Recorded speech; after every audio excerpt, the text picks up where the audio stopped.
धीरे धीरे सात संगतियां अपना असर लाएंगी और ला रही हैं। अभी जितने भी भाई बहन बैठे हैं ये कोई पाकिस्तान से थोड़ी है, मैनेजमेंट से तो निकल के आ रहे हैं। बिल्कुल जी। तो ऐसे आएंगे और सबने आना पड़ेगा एक दिन। संगत का दोष नहीं है इसमें संगत का उतना दोष नहीं है। संगत का तो दोष केवल इतना है कि वो थोड़ा ज्ञान को आधार नहीं बना रही, थोड़ा सा दिमाग पे जोर नहीं डाल रही। बाकी संगत और निकलेगी संगत, इसमें कोई दो राय नहीं है कि संगत आएगी नहीं। परमात्मा इंतजार इसी चीज के लिए कर रहा है। परमात्मा इन घटनाओं को आगे से आगे क्यों टाल रहा है? आप और हमारे लिए। परमात्मा ये कोई सामान्य घटना नहीं घट रही, ये विश्व युद्ध है, ये अब तक तो हो जाना था, ये कई देशों को जो है आपस में बर्बाद हो जाना था। ये परमात्मा घटनाओं को आगे से आगे टाल रहे सिर्फ आप और हमारे लिए, कि मेरे ये बच्चे एक बार अपना बुद्धि विवेक का इस्तेमाल करके मुख्य धारा में आ जाएं। दुनिया वालों को तो देखो उनका संस्कार बचाएगा, लेकिन भगत जो है अगर नहीं समझा, अगर समय रहते तो बहुत बड़ा जो है इस मिशन में नुकसान हो जाता है। ये तो परमात्मा थोड़ा इंतजार कर रहे हैं कि नालायकों को थोड़ा और समय दूं, और ज्यादा समय नहीं है, 1.5-2 साल का समय है आप और हमारे पास में है। आप और हम तो भी थोड़ा आगे बढ़ के थोड़ी सेवा करें। अगर पहले हम गांव-गांव जाके, अगर घर घर जाके ज्ञान गंगा अगर हम बातें करते थे ना, तो ठीक है। आज यदि हम उनको समझाने ना जाए, लेकिन संपर्क में आवे, उसको तो हम बातचीत करें, उसको तो हम समझावें।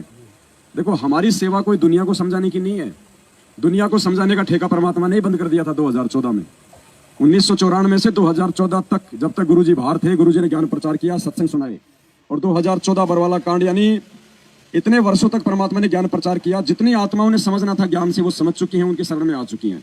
अब जो बाकी दुनिया वाले वो ठोकर खा के आएंगे आने वाले समय में। तो ज्ञान मार्ग से दुनिया को समझाने का रास्ता परमात्मा ने 2014 में ही बंद कर दिया था। और उसके बाद यदि उनका परिवार और ये मैनेजमेंट यदि गुरुजी की आड़ में ये ज्ञान प्रचार के बहाने अगर ये बंटवारा ये पुस्तकें, तो ये सिर्फ अपने धार्मिक धंधे के लिए प्रचार कर रहा है, ज्ञान के लिए कोई प्रचार नहीं हो रहा। पहली बात तो अगर इनको खुद को ज्ञान हो तो भगोड़े बन के नहीं घूमेंगे, तुरंत ये पुलिस को सरेंडर करेंगे। इनको खुद को ज्ञान नहीं है। जब खुद गुरु जी का भाई भगोड़ा बन के घूम रहा है, गुरु जी का जवाई भगोड़ा बन के घूम रहा है, बेटा भगोड़ा बन के घूम रहा है, और यही तीनों आदमी जो है पूरे मैनेजमेंट के मुखिया है। जब मुखिया लोगों को ही भगवान और भक्ति पे विश्वास नहीं है, तो दुनिया का कहां से आत्म कल्याण करवा देंगे? तो ये ज्ञान प्रचार दुनिया के आत्म कल्याण के नहीं, बल्कि इनके अपने खुद के धार्मिक धंधे के लिए हो रहा है। आज ये जगह जगह बड़े बड़े करोड़ों रुपए लगा के आश्रम बना रहे हैं, पत्थरों में पैसा बर्बाद कर रहे हैं। क्यों बर्बाद कर रहे हैं? क्योंकि ज्ञान नहीं इनको। पुण्यात्मा, यकीन मानना इस बात को, ये आप और हमें विश्वास है कि गुरुजी आएंगे, क्योंकि हमें पता है कि गुरुजी परमात्मा है। उनको नहीं पता, और ना उनको इस बात का कोई वो है कि गुरुजी आएंगे। घर का जोगी जोगना, बाहर के जोगी सिद्ध, दीपक तले हमेशा अंधेरा रहता है। इन्होंने केवल जगह जगह जो आश्रम खोल दिए ना ये बड़े बड़े, सिर्फ अपने धार्मिक धंधे के लिए, कि इसी प्रकार से गुरुजी के आदेशों की आड़ में हमारा ये धंधा चलता रहेगा, और गुरुजी तो जेल से बाहर आने नहीं, क्योंकि डबल उम्र कैद की सजा हो गई। क्यों? क्योंकि इनको विश्वास नहीं कि ये परमात्मा है। तभी तो ये जितने भी आश्रम बन रहे हैं जगह जगह, इनमें वही सिस्टम लग रहा है। रामानंद जी की फोटो, कबीर जी की फोटो, गरीबदास जी की फोटो, वही सिस्टम। इनको अभी तक ये समझ में नहीं आ रहा कि एक परमात्मा है कौन। इन्होंने सब आत्माओं को वेश्या बना रखा है। अरे गीता जी कह रही है कि आत्मा का पति एक है, और परमात्मा कह रहे कि भगवान एक है, दो नहीं है। सुकरात था, सुकरात जिसको जहर दे के मारा गया था, जो बहुत बड़ा मतलब दार्शनिक था सुकरात, उसको क्यों मारा गया था? वो ये कह रहा था कि अगर कहीं दुनिया में भगवान है तो भगवान केवल एक हो सकता है, दो नहीं हो सकते। इसी बात को लेके उनको जहर दिया गया। आज हम भी तो सब ये कह रहे हैं, अगर आज धरती पे परमात्मा है तो केवल एक है, दो नहीं हो सकते। हम ये फोटो हटा रहे हैं ना, इसलिए तो हमारा विरोध हो रहा है। पुण्यात्मा, आने वाले समय में देखना दुनिया याद किया करेगी। मालिक कहते हैं ना, घर घर होगा बोध विचारा। ये वो परमात्मा का वचन सफल हो रहा है। ये घर घर ज्ञान चर्चा, परमात्मा की सात संगतियां, ये बोध विचार हो रहा है ये। और वो आज भी उसी मूर्खता में जी रहे हैं जिस मूर्खता में हमारे दादे परदादे कभी जिया करते थे। ये मैनेजमेंट वाले आज उसी मूर्खता में जी रहे हैं वो। आज आप अपने पड़ोसी को बोलो कि धरती पे भगवान आया हुआ है, कौन है भाई? हमारे गुरुजी संत रामपाल जी भगवान। अगर होगा पत्थर तो हो सकता है मार दे सिर में। तो पुण्यात्मा, ये पिछले संस्कारों से परमात्मा कहते हैं कि पिछले जन्म से होते हैं पूर्ण हंस मुराद। ये वर्तमान की भक्ति से हमने गुरुजी को पहचान लिया, ये संभव नहीं है। ये पिछले जन्म के संस्कार, और ऊपर से परमात्मा कहते हैं इन बातों के पाइए कर सतगुरु नजर निहाल, राजी कर सतगुरु रूठे नो। आप और हमने परमात्मा को राजी किया है। अकेले दरबार में फोटो लगा के गुरुजी का प्रकट दिवस मना के, 4 युगों में पहली बार अगर किसी ने गुरुजी का प्रकट दिवस मनाया है उनके रहते सहते, तो आप और हमने मनाया है। अगर गुरु को पूर्ण परमात्मा माना है तो आप और हमने माना है 4 युगों में। ये इतिहास है, ये रिकॉर्ड बन गए। आने वाले समय में उन आत्माओं का एग्जाम्पल दिए जाएंगे जो वर्तमान में जो घटनाएं घटित हो रही है। मीरा जी ने कब सोचा था कि परमात्मा मेरे जाने के बाद मेरे नाम की उदाहरण दिया करेगा? धन्ना भगत ने कभी सोचा था कि परमात्मा मेरे नाम की उदाहरण देगा? धर्मदास जी ने कभी सोची थी ये बातें? अर्जुन सरचुन ने कभी सोची थी ये बातें? सिकंदर लोधी ने, वीर सिंह ने कभी सोची थी ये बातें? मंसूर ने सोचा था कि मेरी दृढ़ता का परिणाम पूरी दुनिया को दिया जाएगा, लोग मेरा उदाहरण मतलब सुन सुन के लोग भक्ति पे दृढ़ होंगे? सुना था? उन्होंने कभी नहीं सोचा था। तो वो जो आज से पहले जो हमारे जो भगत भाई थे, जिनकी बलिदान, जिनकी कुर्बानियां, जिनकी शहादत आज हमारे लिए एग्जाम्पल बन रही है भक्ति मार्ग में दृढ़ता के लिए, तो आने वाली जो आत्मा होंगी, हजारों साल जो मार्ग चलेगा इस धरती पे परमात्मा का, आज जो घटनाएं इस पृथ्वी पे जो घटित हो रही है हम सत्सेवकों के साथ में, इतने जुल्म होने के बाद में, इतनी मारकाट होने के बाद में, जान से मारने की पूरी कोशिश करने के बाद में आप लोगों को डराया जाता है, धमकाया जाता है।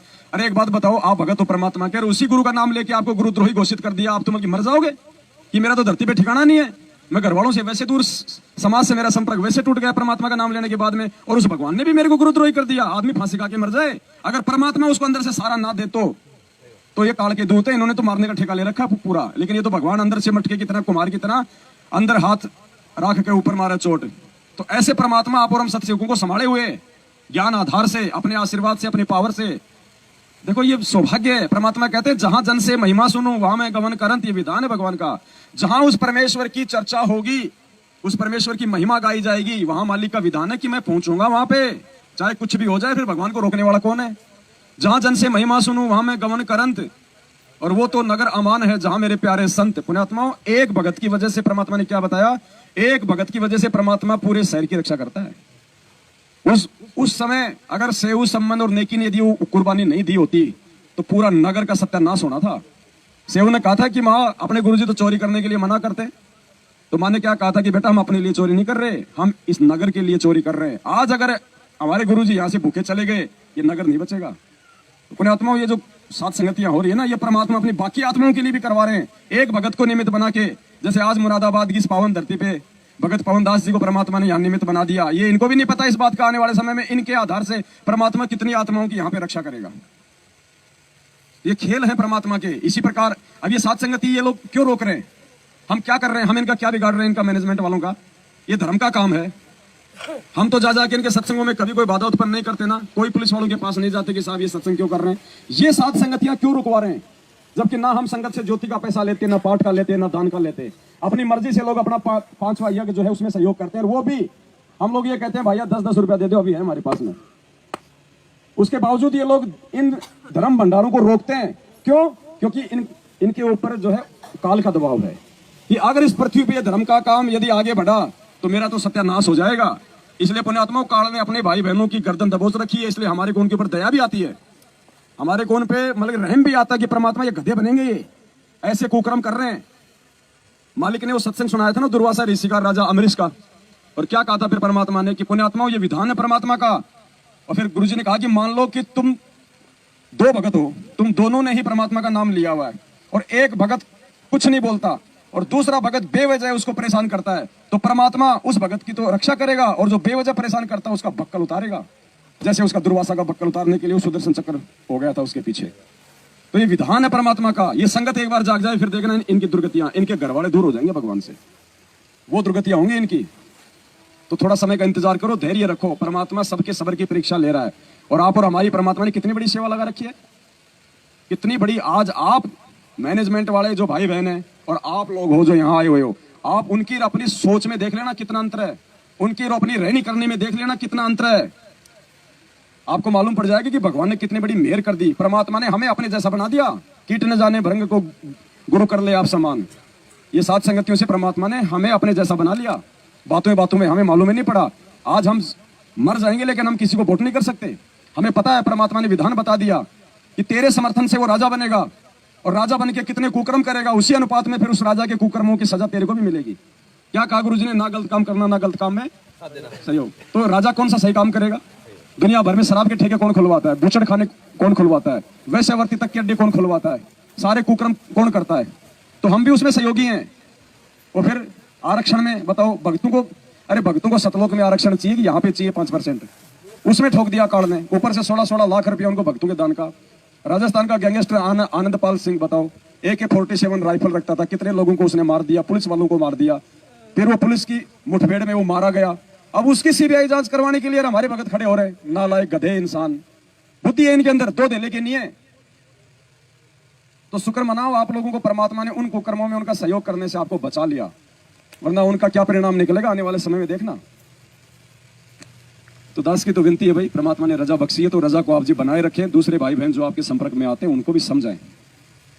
और यही है रास्ता गुरु जी के मार्ग का। आपको तीसरा ग्रुप नहीं बनने वाला। ये लास्ट एंड फाइनली है। ये सात संगति वाला जो ग्रुप है ना, ये लास्ट एंड फाइनली है। परमात्मा यहीं से आने वाले समय के लिए अपनी आत्माओं को छांटेगा। सेवादार भी परमात्मा इन्हीं में से छांटेगा, सतलोक के लिए भी परमात्मा इन्हीं में से छांटेगा। और सतलोक जाने का रास्ता केवल तब तक खुला हुआ जब तक गुरुजी के पैर इस भारत देश की धरती पे है। जिस दिन गुरुजी यहाँ से चले गए, जैसे भी वो लीला करें अपनी, उसके बाद में मोक्ष नहीं है, उसके बाद में केवल सुख है, शांति है। 2-3 हजार साल के लिए परमात्मा सतयुग जैसा माहौल बना जाएगा, बाकी मोक्ष नहीं है। अरे गुरुजी के रहते सहते मोक्ष के अधिकारी नहीं, तो जाने के बाद क्या खाक मोक्ष प्राप्त करेंगे? जब मास्टर जी स्कूल के अंदर बच्चों को पढ़ा रहा, उसी समय बच्चा नहीं पढ़ रहा, तो मास्टर अगर 4 दिन छुट्टी चला जाएगा तो बच्चा क्या खाक पड़ेगा क्या? उसको कोई डर ही नहीं रहेगा, कोई भय नहीं रहेगा। तो केवल जब तक गुरुजी हैं तब तक हम मोक्ष के अधिकारी हैं, हम मोक्ष जो है वो प्राप्त करने के अधिकारी हैं। और जब तक गुरुजी धरती पे हैं, भले आपने लाख गलतियां कर दी हो, भले आपने वो गलती कर दी हो आपको लगता है कि मुझे गुरुजी माफ नहीं करेंगे, नहीं, वो आपकी सोच है। जब तक गुरुजी धरती पे हैं, अगर आपने वो महागलतियां करके भी अगर पश्चाताप करके गुरुजी के पैर पकड़ लिए, आपको परमात्मा क्षमा करेगा, क्योंकि वो आया ही क्षमा करने के लिए। तो पहली बात तो अब हम परमात्मा के विधान से परिचित हो गए हैं, हम सत्सेवक बन गए हैं। जानबूझ के हम कोई ऐसी गलती नहीं करने वाले हैं। फिर भी अनजाने में कोई गलती हो जाती है तो परमात्मा उसके लिए हमारे को माफ करते हैं। और साथ संगति से जुड़ने के बाद तो पुण्यात्मा अनजाने में भी गलती नहीं होगी, सौपन में भी डर लगेगा। तो इस प्रकार से हमारी भक्ति बनेगी, क्योंकि जब गाड़ी में पंचर ही नहीं होगा तो गाड़ी खूब अच्छे से दौड़ेगी। और जिसकी गाड़ी में पंचर है फिर क्या करेगा, जितनी हवा भरेगा उतनी वो निकलती रहेगी, तो गाड़ी कहाँ तक चलेगी? तो पंचर का मतलब है हम कोई मर्यादा ना तोड़ें। अगर मर्यादा टूटी तो फिर टायर में पंचर हो जाएगा, गाड़ी नहीं चलेगी। चाहे उसके तीनों टायर ठीक है, एक टायर खराब है, तो भी गाड़ी नहीं चलेगी। अब भाई जी आप कुछ बोल रहे थे? सत्संग